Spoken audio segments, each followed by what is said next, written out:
अब ये वही पुस्तक चल रही है, हजरत मोहम्मद सल्लल्लाहु अलैहि वसल्लम, फरीद बुक डिपो 422 मटिया महल, जामा मस्जिद दिल्ली 6 से इसका प्रकाशित हुई। अब इसका 21 नंबर प्रश्न देखो।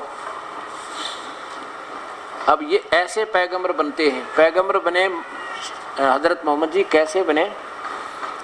मेरे कौम के लोग बुतों को क्यों पूजते हैं, ये उनमें बुराई के क्यों मूर्ति पूजा करते हैं, ये बुराई कैसे दूर हो, उन्हें कैसे बताया जाए कि सच्चे खुदा परस्ती की राह क्या है। नीचे देखो, नीचे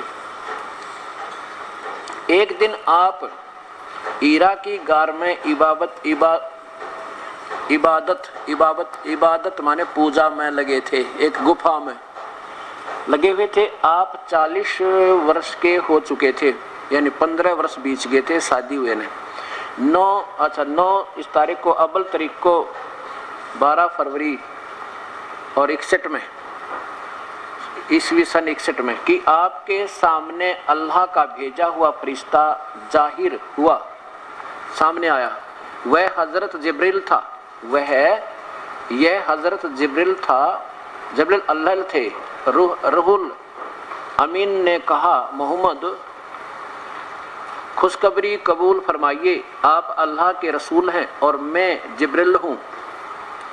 हजरत जिब्रील अल्लाह ने हाँ हजरत सल्लल्लाहु अलैहि वसल्लम से क्या कहा, यानी उसको, उस फरिश्ते से क्या कहा, कहा कि उसने क्या कहा फरिश्ते ने कि पढ़।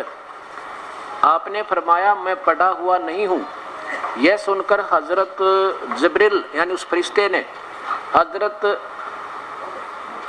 असलल को पकड़कर, मोहम्मद जी को पकड़कर बींचा, कसूता बींच दिया, जो मरण हो गया। आप थक गए। फिर हजरत, देखना ये हजरत लिखते हैं, हजरत, ये हजरत सीधा हजरत होता है।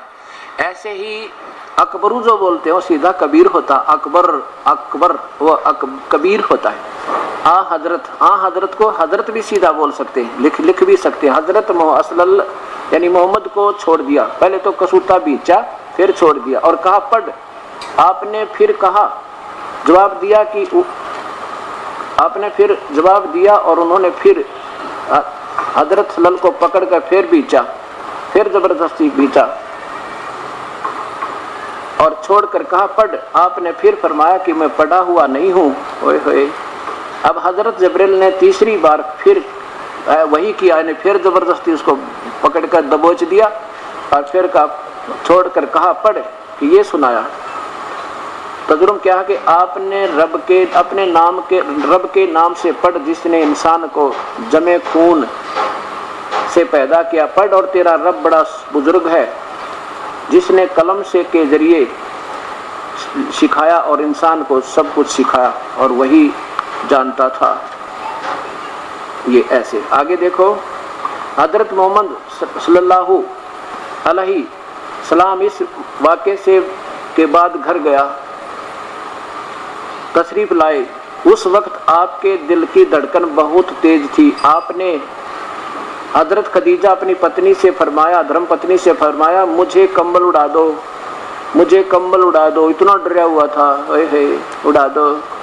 आपको कंबल उड़ा दिया। जब आपको कुछ सुकून हुआ तो आपने हजरत खदीजा से पूरा किस्सा सुनाया और फरमाया, मुझे अपनी जान का डर है, खतरा है। इतना डर गया, इतना भयभीत हो गया कि मुझे अपनी जान का भय, बहुत खतरनाक डर है। इसमें और अच्छी तरह दिखाता हूँ आपको। ये एक और है इसका आगे पढ़ाऊंगा। ये देखो, आप ताबे आलम सादिक हुसैन सरदनवी, नीचे देखो ये कहाँ से प्रकाशित है।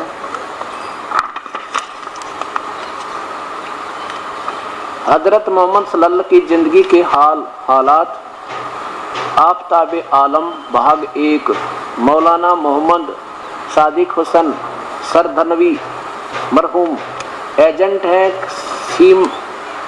जसीम बुक डिपो, उर्दू बाजार, जम्मा मस्जिद, दिल्ली 6। इसके प्रश्न नंबर 28 पर देखिएगा।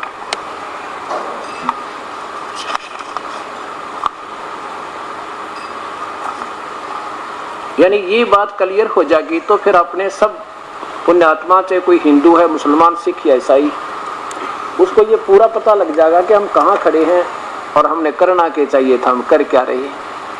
अब देखो, ये वही पुस्तक है आफ़ते आलम और सादकी हुसैन संदनवी।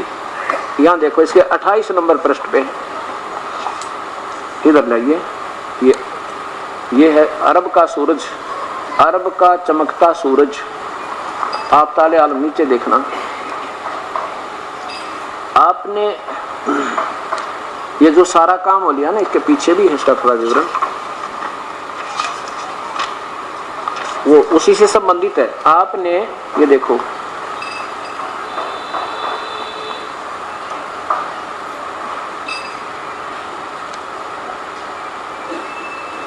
आपने खजूर की चटाई आपने खजूर की चटाई पर लेटकर फरमाया, मुझे कंबल उड़ा दो, मुझे कंबल उड़ा दो, अपनी पत्नी से कहा। हजरत खदीजा यानी उनकी धर्म पत्नी ने तुरंत कंबल उड़ा दिया और उनके करीब बैठकर चिंता में डूब गई। आगे देखो, लेकिन हजूर सल्लल्लाहु अलैहि वसल्लम कंबल ओढ़े खामोश लेटे रहे। उन्हें आपसे हर बात मालूम करने की हिम्मत नहीं थी हो सकी, क्योंकि वो बेचारी डर गई, के बात हो गया, अचानक इतने भयभीत क्यों हो गए मेरे पति देव। थोड़ी देर बाद आपने कंबल उतारा और उठ बैठे। हजरत खदीजा यानी उनकी धर्म पत्नी की जान में जान आई। उन्होंने पूछा, अब आपको की तबीयत कैसी है? हजरत सल्लल्लाहु ने फरमाया कि अच्छी है। फिर कहा, खदीजा आज एक अजीब बात हुई। खदीजा ने हजूर के चेहरे की ओर से देखा, पूछा, मेरे सरताज क्या वाकया हुआ? आपने फरमाया कि मैं गुफा में बैठा था कि एक खूबसूरत शख्स पाक कपड़े पहने हुए हाजिर हुआ। मैं बेअख्तियार उसके इस्तकबाल के लिए खड़ा हो गया। उसने मेरे पास आकर कहा, पढ़ो। मैंने कहा, मैं पढ़ना नहीं जानता। पीछे कर लो। उस शख्स ने मुझे पकड़कर खींचा और कहा, पढ़ो। मैंने फिर वही जवाब दिया। उसने तीसरी बार मुझे पकड़कर जोर से कहा और खींचा और छोड़कर कहा कि आगे हिंदी है, खुदा के नाम से, ये यानी ये ऊपर वो दूसरी भाषा थी, इसका अर्थ है यानी पढ़ खुदा के नाम से जिसने कायनात को पैदा किया, जिसने इंसान को गोश्त के लोथड़े से पैदा किया, आदि और जिसने इंसान बनाए। मैं डर गया कि कति गीगी बंदरी थी, मर गया मैं, तो मुझे जान बताओ। वह शख्स चला गया। खदीजा, अब यह अजीब बात नहीं है। ये खदीजा, क्या ये अजीब बात नहीं है? अब इस प्रकार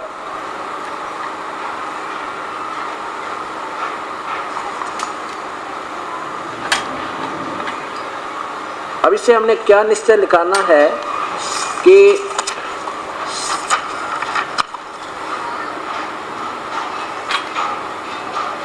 आगे फिर देखिए, इसी से आगे ये तो प्रमाण इसको इसलिए देना था कि एक में ना जचा था, दूसरे में, तीसरे में, क्योंकि एक ऐसा जटिल ज्ञान है।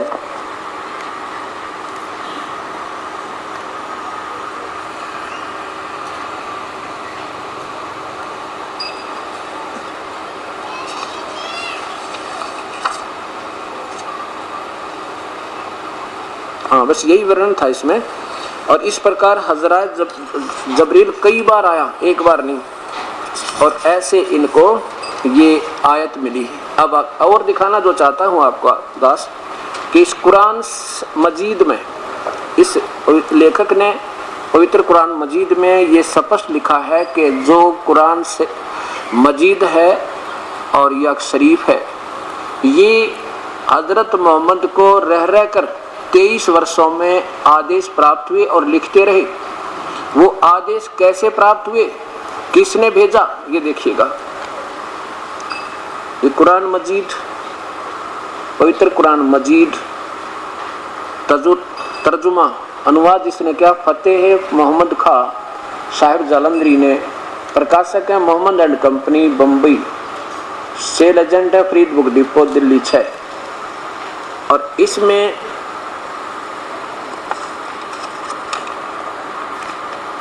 इसी की भूमिका में लेखक क्या लिखता है, प्रश्न नंबर 6 पर,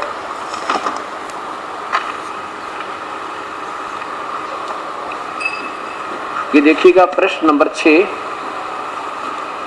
कुरान मजीद, प्रश्न नंबर 6 और मुकदमा, ये इसका चैप्टर जैसे भूमिका कहते हैं। कुरान मजीद के उतरने और संग्रह व संकलन के हालात कैसे प्राप्त हुई कुरान शरीफ। कुरान मजीद एक पवित्र किताब है जो अंतिम नबी हजरत मोहम्मद सल्लल्लाहु अलैहि वसल्लम पर उतारी गई। यह अर्श कुर्सी के मालिक का कलाम है। अर्श कुर्सी यानी ऊपर बैठा है ना, ऊपर जो कुर्सी पर तख्त पर बैठा है उस मालिक का कलाम है। और ये कौन से मालिक का कलाम है, ये तो दास बताओगा, आपके समझ में धीरे धीरे आवेगी। अभी तो जैसा आपने सुना वैसे ही हम करते रहे। अब ये कौन से मालिक का कलाम है, ये आकर लेकर आते हैं। ये एक ब्रह्मांड में, ये इस एक ब्रह्मांड में ये काल, ये देखिए, ये एक ब्रह्मांड देखो, एक पिंड ब्रह्मांड अंड का लघु चित्र, इसमें ये काल यहाँ से संदेश भेजता है। और ये स्थान ऐसा गुप्त है, यहाँ कोई नहीं जा सकता ब्रह्मलोक में। और यहाँ से संदेश भेजता है यहाँ स्वर्ग के देवताओं को, यहाँ इनके पास, और यहाँ से फिर लेकर ये आते हैं इस पृथ्वी लोक में। मतलब उधर से ये इधर भेजता है, क्योंकि ये सदाशिव जो है ये काल ही है।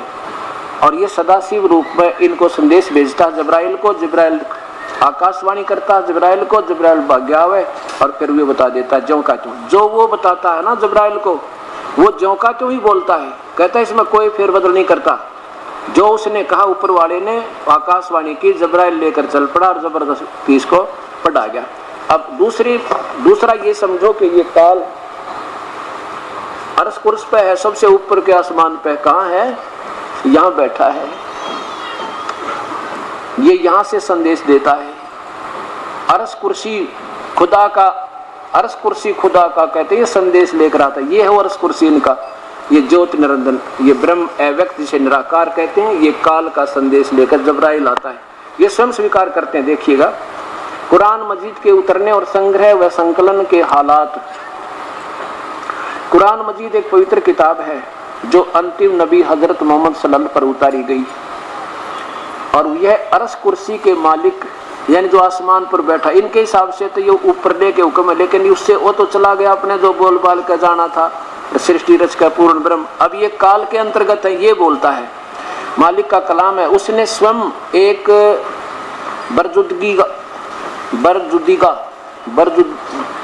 बरगुजीदा पैगंबर और मुक्तबर यानी सबसे ज्यादा लोकप्रिय बंदे पर नाजिल किया, यानी अपने हजरत मोहम्मद के लिए भेजी है। आगे देखो, नीचे देखो, सल्लल्लाहु की उम्र जब 40 वर्ष की होगी, यानी हजरत मोहम्मद जी की आयु देखो, जब नबी करीम नबी मोहम्मद की सल्लल्लाहु यानी मोहम्मद हजरत मोहम्मद जी की उम्र 40 वर्ष की हुई, उस समय आपको नबुवत प्रदान की गई, यानी आप नबी बना दिए। रिसालत का ताज आपके सिर पर रखा गया। उसी जमाने में कुरान से उतरने की शुरुआत हुई।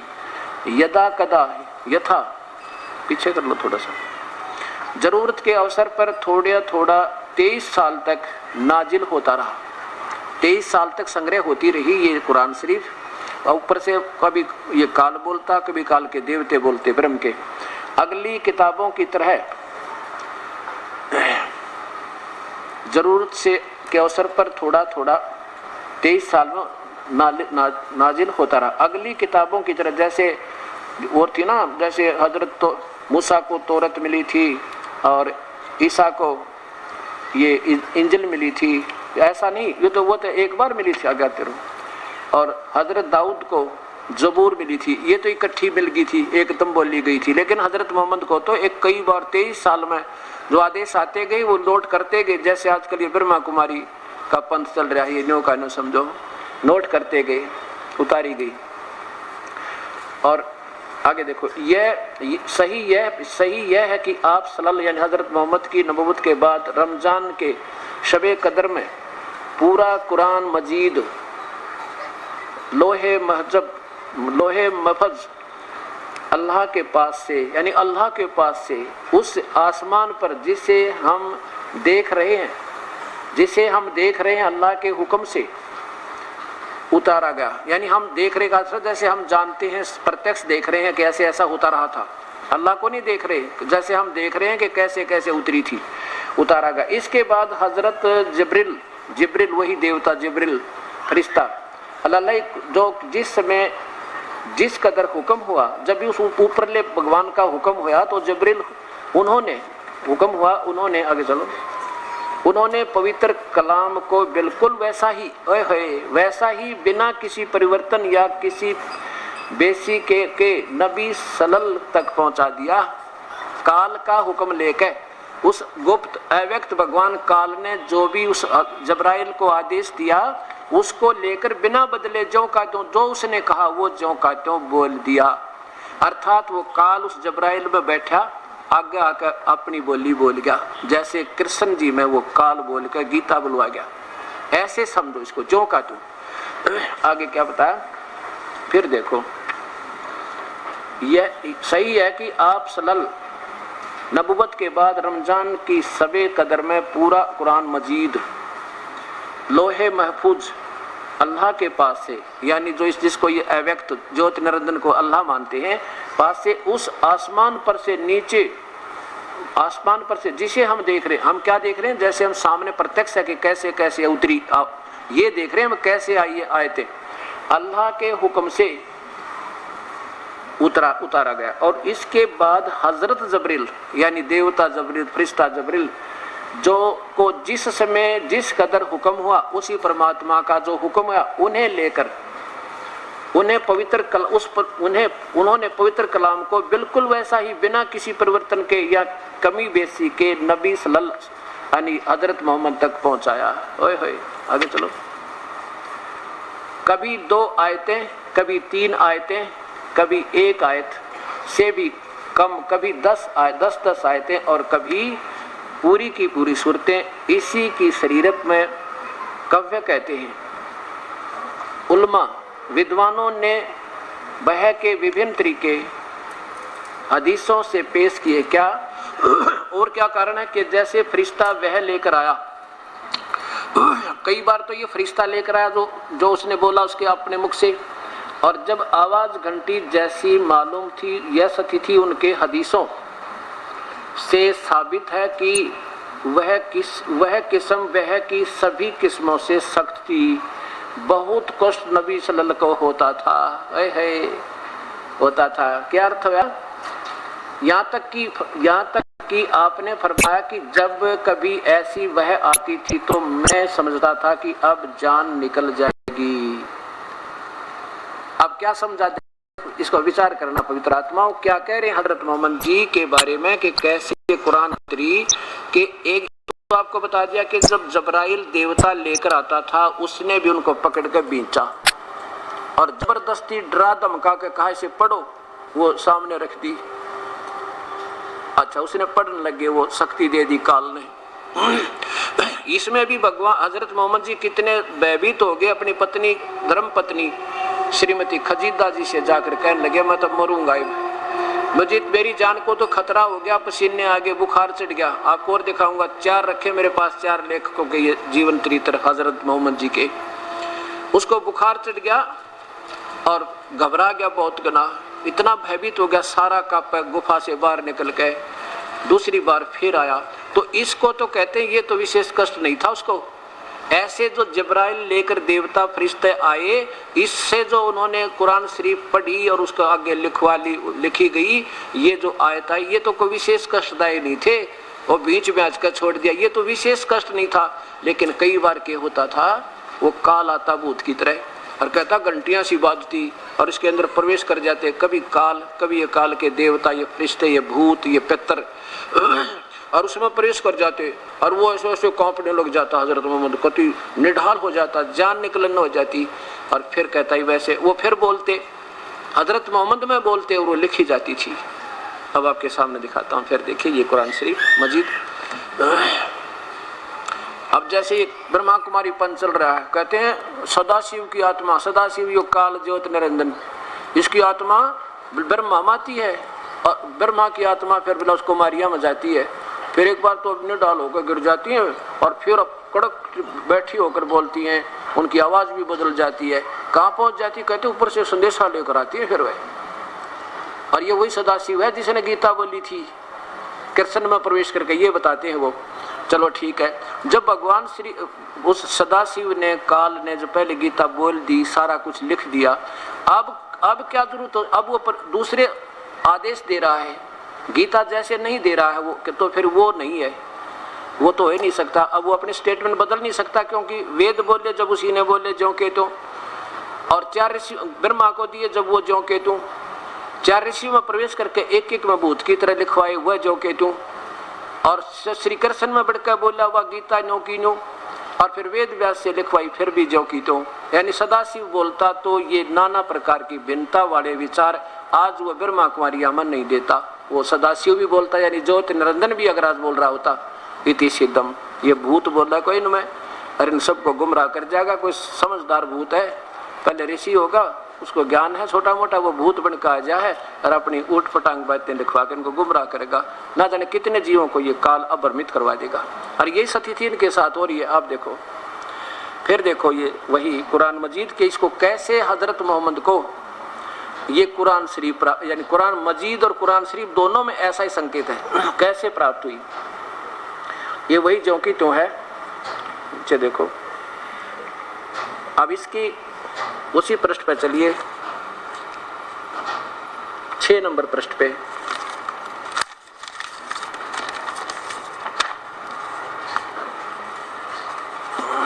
ये वो 6 नंबर पृष्ठ है, सूरत कुरान मजीद मुकदमा प्रश्न नंबर 6 पे हम यहाँ पढ़ते आ रहे। नीचे आइए, ये ऊपर देखिए, कुरान मजीद के उतरने और संग्रह व संकलन करने के हालात।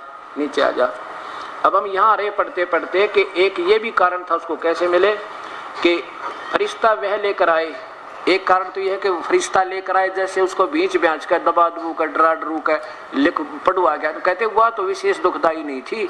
और जब कभी घंटियां सी बातें थी, एकदम डर जाता था, उसमें कंपन सी हो जाती थी, और फिर ने बताया मतलब मरने को हो जाता था जब मेरे अंदर वो देवता प्रवेश करके बोल रहा था। आप देखो, फिर फरिश्ता वह लेकर आए और वह कागज और एक तो वो लेकर आए, और एक आवाज घंटी जैसी मालूम हो, यह सती थी, वो दिखाई नहीं देता था, वह सती थी, अनेक हदीसों से साबित है। और यह किस्म वह की, इस प्रकार आने वाली जो अंतर्भूत की तरह प्रवेश करके वह फरिश्ता बोला है, यह किस्म सख्त थी, बहुत सख्त थी, बहुत कष्ट नबी सल्लल्लाहु को होता था।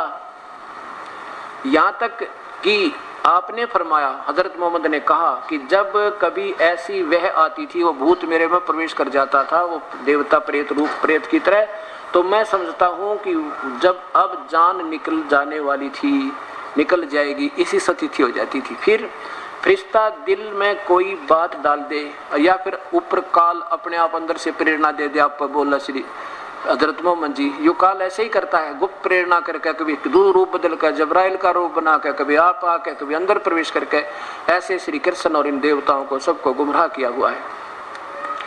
और फिर फरिश्ता आदमी के रूप में आकर, वो तो गुप्त रूप में आकर जो दुखी गणा करे, उस तो मृत्यु को होने, जब जान निकलने वाली हो जाती थी, और फरिश्ता आदमी के रूप में आकर बात करे, यह किस्म बहुत आसान थी, इसमें कष्ट न होता था।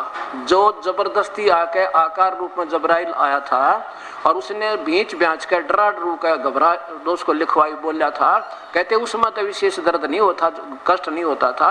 जो अंदर प्रवेश करके बोला था ना, सारा शरीर टूटता था हजरत मोहम्मद का। जैसे भूत किसी प्रेत आत्मा किसी में आ जाते हैं तो बाद में वो मरने को हो जाता है, कहीं कहते मर गया मेरी श्वास निकलना हो जी, और फिर अपनी बोली बोलते हैं वो प्रेत आत्मा ऐसे।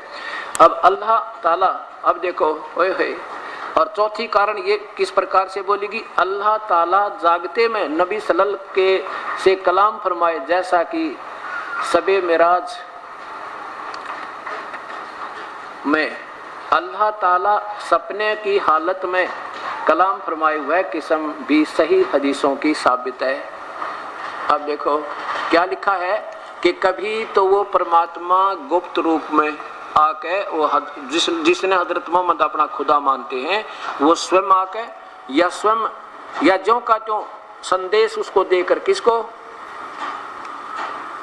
हजरत जब्राइल को आप बोल रहे उसमें, क्योंकि वो काल क्या करता है, जब्राइल में प्रवेश करता है और फिर जब्राइल, और शरीर तो जब्राइल का होता है और बोलता वो स्वयं है, और ऐसे जब दबादमुख, और कई बार वो कैसे फरिश्तों को भेज देता है प्रेतवत आके और उसमें प्रवेश कर जाता है हजरत मोहम्मद में।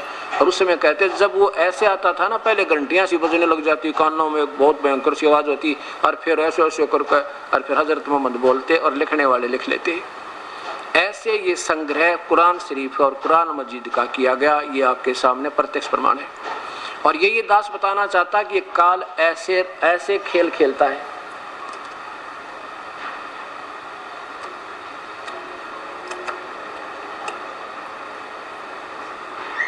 ये काल ऐसे खेल खेलता है और जिसके कारण ये भोली आत्मा प्रभु का आदेश, इस काल का आदेश पूर्ण परमात्मा का मान के अब ये क्या, और उसको उसके ऊपर आरूढ़ हो जाती है। जैसे काल क्या करता है, अब महिमा तो पूर्ण परमात्मा की कही है पूरी और साधना सारी यही की।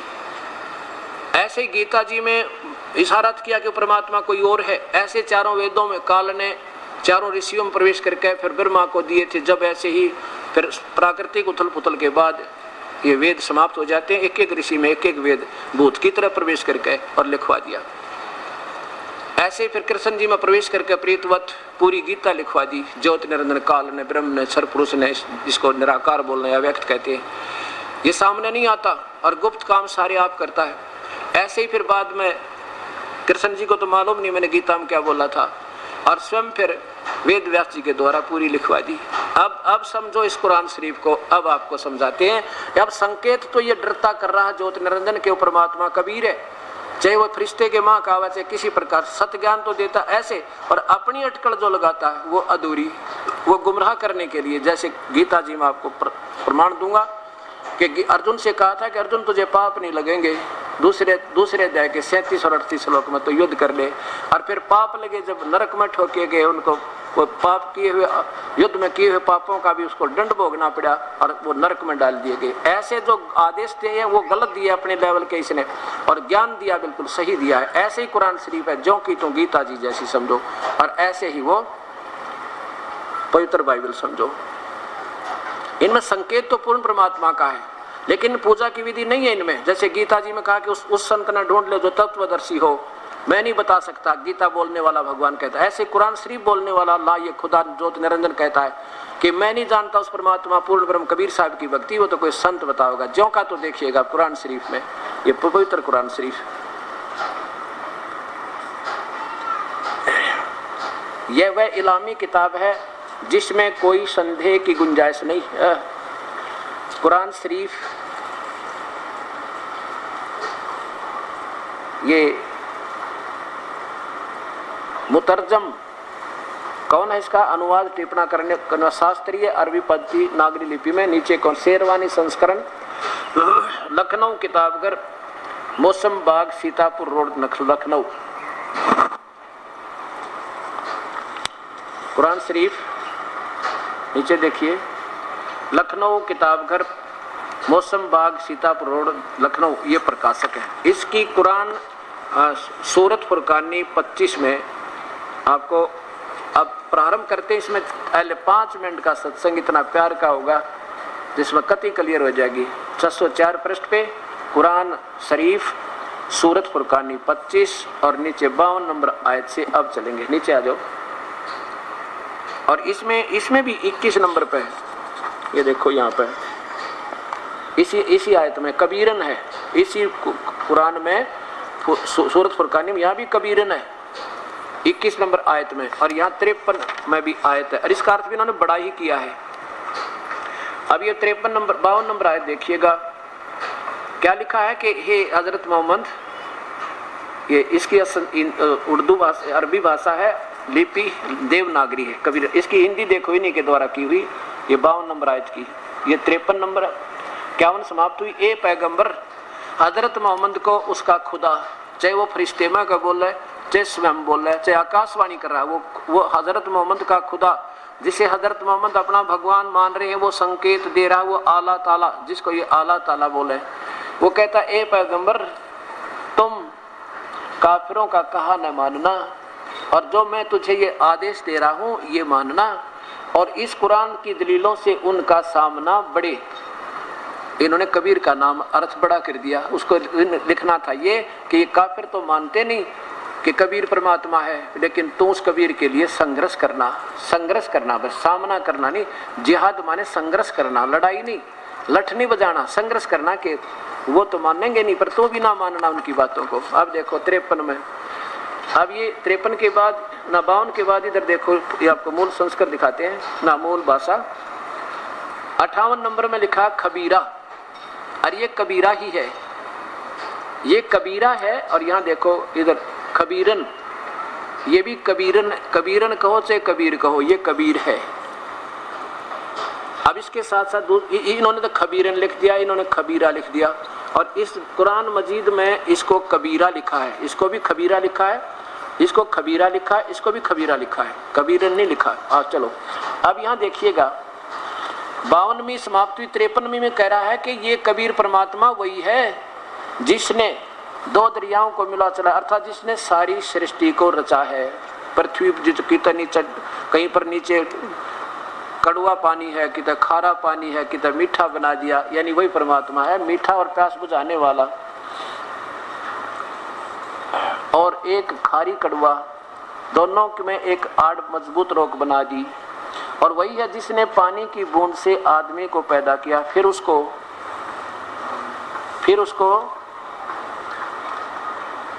साहिबे नसब यानी किसी का बेटा या बेटी, और ससुराल वाला यानी किसी का दामाद बहू बनाया। और तुम्हारा परवरदिगार, क्योंकि बोलने वाला खुदा कह रहा है हजरत मोहम्मद को कि तुम्हारा परवरदिगार हर चीज करने पर शक्तिमान है, और काफिर अल्लाह के सिवा, ये काफिर जो कबीर को परमात्मा नहीं मानते, ऐसों को पूजते हैं, देवताओं को और मूर्तियों को, जो पूजते हैं न उनको नफा पहुंचा सकते और न उनको नुकसान पहुंचा सकते, और काफिर तो अपने परवरदिगार से पीठ दिए हुए हैं, मुंह मोड़े हुए हैं।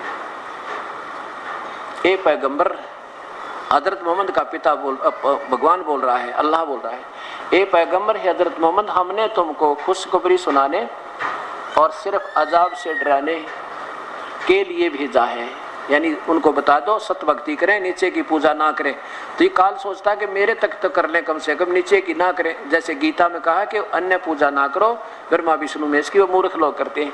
इन लोगों से कहो कि मैं तुमसे इस अल्लाह के हुक्म का मजदूरी नहीं मांगता, हाँ जो चाहे अपने परवरदिगार तक पहुंचने की राह इख्तियार कर ले। ए पैगंबर, ये 58वीं आयत शुरू होती है, ए पैगंबर उस जिंदा पे, वो जिंदा के रूप में जो आया था ना, तुझे मिला था जिंदा महात्मा के, ये चैतन्य तेन वैसे कर दिया, अपनी टीका कर दिया, रोक कर रखो, उस जिंदा पर भरोसा रखो, होए जो कभी मरने वाला नहीं है और तारीफ के साथ उसकी पाकी बयान करते रहो, वह